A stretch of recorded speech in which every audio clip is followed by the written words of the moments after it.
কণ্ঠ দিয়েই তিনি জয় করেছেন দেশ। ছোটবেলাতেই সঙ্গীত প্রতিযোগিতায় নাম লিখিয়ে তাক লাগিয়ে দেন। এরপর বড় হয়ে গায়িকা হিসেবে অর্জন করেন অসামান্য জনপ্রিয়তা। তিনি সাবরিনা পড়শি।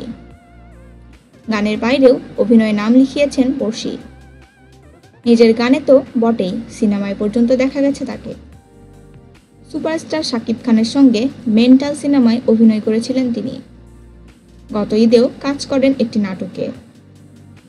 মারিয়া ওয়ান পিস নামের শিরোনামের নাটকটি সাড়াও ফেলে বেশ। আগামী ঈদকে সামনে রেখে আরেকটি নাটকে অভিনয় করছেন পড়শি, যার নাম শাদি মুবারক। গতকাল 6 জুন থেকে শুরু হচ্ছে শুটিং, যেখানে পড়শির সঙ্গে অভিনয় করছেন মুশফিক ফারহান, পরিচালনায় মাহমুদ মাহিন। নাটকটি নিয়ে পড়শি বলেন, এর আগে 3টি নাটকে আমাকে পাওয়া গেলেও মূলত মারিয়া ওয়ান পিস আমি নায়িকা হিসেবে চরিত্রে ছিলাম। নতুন নাটকেও তাই। এখানে আমাকে প্রবাসী স্ত্রীর ভূমিকায় দেখা যাবে। আরও 3 দিন হবে নাটকটির কাজ।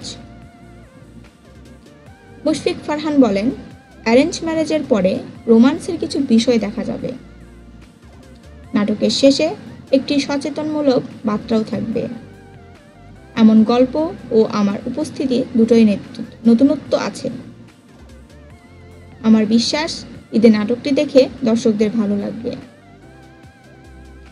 পরিচালক মাহিন জানান, প্রবাসীর দেশে ফিরে বিয়ে এবং দাম্পত্য জীবনের বিভিন্ন খুঁটিনাটি বিষয় কেন্দ্র করে গল্প এগিয়েছে। টেলিভিশনের পাশাপাশি ইউটিউবে সুলতান এন্টারটেইনমেন্ট উন্মুক্ত করা হবে নাটকটি।